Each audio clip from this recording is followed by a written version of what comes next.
Bienvenue. Tu vas découvrir un extrait du prochain épisode de Tribune et Podium, le podcast pour vivre les émotions du sport. Rendez-vous dès demain sur ton appli de podcast préféré pour écouter la totalité de cette histoire. Donc le 2 octobre 2015, donc moi j'ai eu un accident de voiture et je me suis réveillée, on va dire 24-48 heures après. Donc sans savoir ce qui m'était arrivé, je savais pas pourquoi j'étais dans un hôpital. Enfin voilà, je savais pas du tout ce qui s'était passé. En fait, je sentais plus mon ventre, je sentais plus mes jambes.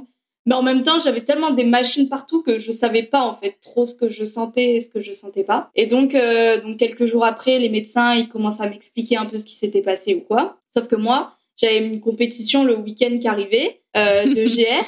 Mais pour moi, j'allais me réveiller, c'était un cauchemar et tout allait bien et j'allais faire ma compétition. Et en fait, le jour de la compétition, je vois tout le monde à la compète sur les stories Snapchat, enfin voilà. Et moi, pas.